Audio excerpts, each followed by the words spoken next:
And madam ముఖ్యంగా menstrual టైంలో, ఆ పీరియడ్స్ టైంలో ఎటువంటి ఫుడ్ తీసుకోవాలి? ఎందుకంటే ఆ టైంలో డెఫినెట్‌గా బాడీ అనేది వీక్‌గా ఉంటుంది. కొంతమందికి స్టమక్ పెయిన్, బ్యాక్ పెయిన్ ఇలాంటి ఇష్యూస్ ఉంటాయి. ఎటువంటి ఫుడ్ తీసుకోవాలి? ఏదన్నా బాడీ పరంగా ఎక్సర్సైజెస్ కానీ, యోగా చేయడం కానీ ఇలాంటివి ఏమైనా చేయొచ్చా? సో పీరియడ్స్ టైంలో డెఫినెట్లీ మన బాడీ ఇమ్యూనిటీ అనేది లో ఉంటుంది. సో పీరియడ్స్ టైమే కాకుండా రెగ్యులర్ టైంలో కూడా బ్యాలెన్స్ న్యూట్రిషన్ అనేది చాలా అవసరం. సో పీరియడ్స్ టైంలో ఏంటంటే ఎక్కువగా స్పైసీ ఫుడ్ అనేది అవాయిడ్ చేయడము, ఎక్కువ సాల్టెడ్ ఫుడ్స్ అనేది కూడా. సో మనకి ప్రీ మెన్స్ట్రువల్ సిండ్రోమ్ అంటాం. అంటే పీరియడ్స్ రాకముందు ఆ ఫేజ్లో 3 to 4 days ఫేజ్లో ఏంటంటే చాలా ఆడవాళ్ళ ఇరిటేషన్, యాంగ్జైటీ చాలా ఎక్కువ మోతాదులో ఉంటుంది. సో కొన్ని స్టడీస్లో ఏంటంటే ఎక్కువ సాల్ట్ రిచ్ ఫుడ్స్ వల్ల కూడా ఈ ప్రీమెనోపాజల్ సిండ్రోమ్స్ అగ్రవేట్ అవుతాయని చెప్పేసి స్టడీస్ ఉన్నాయి. So salt rich diets avoid చేయడం, లైక్ చిప్స్ కానీ పికిల్స్ కానీ we have lot of salt in that. So అట్లా జంక్ అవాయిడ్ చేయడము. సో ఎక్కువగా ఫ్రూట్స్, ఈజీలీ డైజెస్టబుల్ ఫుడ్ అలాంటివి తీసుకోవడం వల్ల చాలా వరకు హై ప్రోటీన్ డైట్ కూడా తీసుకుంటే బాగుంటుంది. Hydration is also very important during periods. Hydration liquids, వాటరే కావచ్చు, కోకోనట్ వాటరే కావచ్చు, ఏదో ఒక రకమైన లిక్విడ్స్, జ్యూసెసే కావచ్చు. So liquid hydration is also very important. Okay madam, ఇంతకుముందు మీరు మాట్లాడారు సర్వైకల్ క్యాన్సర్ గురించి. Cervical cancer at the same time breast cancers కూడా మనం ఎక్కువగా చూస్తూ ఉన్నాం. అసలు ఎందుకు వస్తూ ఉంటాయి మేము ఇవి? ఈ క్యాన్సర్స్ ఎందుకు వస్తాయి? వాటి ట్రీట్మెంట్స్ ఎలా ఉంటాయి? సో సర్వైకల్ క్యాన్సర్ అనేది మనకు గర్భాశయ ముఖద్వారపు క్యాన్సర్. సో అది మెయిన్గా దాని కాజ్ హ్యూమన్ ప్యాపిల్లోమా వైరస్ అనే వైరస్ ఇన్ఫెక్షన్ వల్ల ఈ సర్వైకల్ క్యాన్సర్ రావడం అనేది జరుగుతుంది. సో బ్రెస్ట్ క్యాన్సర్లో ఏంటంటే మనకి సెల్స్ అనేవి అన్కంట్రోలబుల్గా డివైడ్ అయిపోయి లంప్స్ లాగా ఫామ్ అవుతూ ఉంటాయి. సో మెయిన్గా మనకి సర్వైకల్ క్యాన్సర్కి అయితే ఇన్ఫెక్షన్ ఒక reason.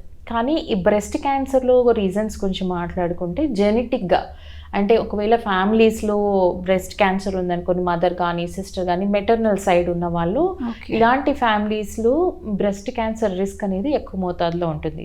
So BRCA1, BRCA2 jeans అని ఉంటాయి. సో ఈ జీన్స్ పాజిటివ్ ఉన్న వాళ్ళు కూడా ఒవేరియన్ బ్రెస్ట్ క్యాన్సర్ రిస్క్ అనేది ఎక్కువగా ఉంటుంది.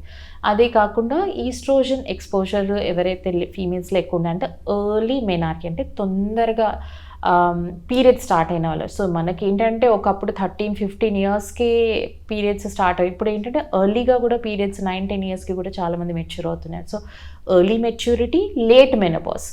So early maturity, late menopause ఏంటంటే ప్రొలాంగ్గా చాలా ఇయర్స్ ఈస్ట్రోజన్ హార్మోన్కి ఎక్స్పోజ్ అవుతారు కాబట్టి వాళ్ళు కూడా ఈ బ్రెస్ట్ క్యాన్సర్ రిస్క్ అనేది ఎక్కువగా ఉంటుంది.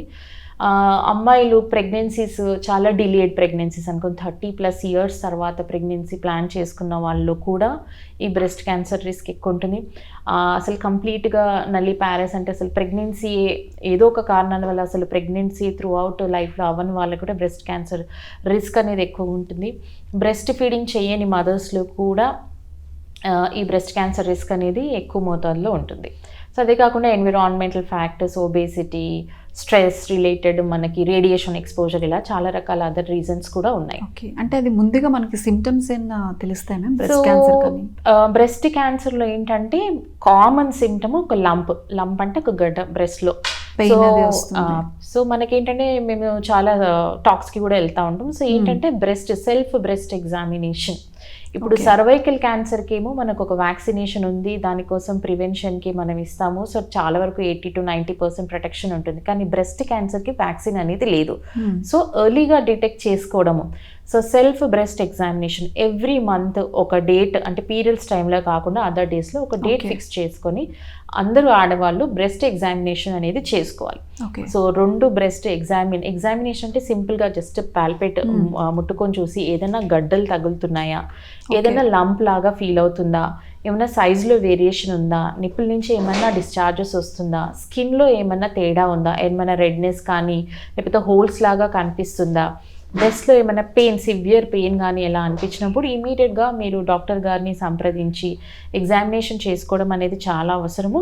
సో రొటీన్గా కూడా ఆడవాళ్ళు 40 ఇయర్స్ క్రాస్ అయిన తర్వాత రొటీన్ హెల్త్ చెకప్లో ఈ పాప్స్మియర్ టెస్ట్ అనేది సర్వైకల్ క్యాన్సర్ డిటెక్షన్ కోసం చేస్తాము. మ్యామోగ్రామ్ అంటాం. మ్యామోగ్రామ్ అంటే అది ఒక ఎక్స్రే.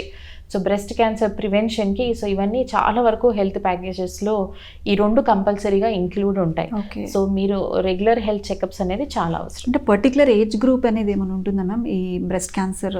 యూజువల్గా కామన్గా ఎల్డర్లీ ఏజ్ గ్రూప్లోనే ఎక్కువ కామన్గా ఉంటుంది, కానీ యంగర్ ఏజ్ గ్రూప్లో ఎక్సెప్షనల్ కేసెస్ వీసీ.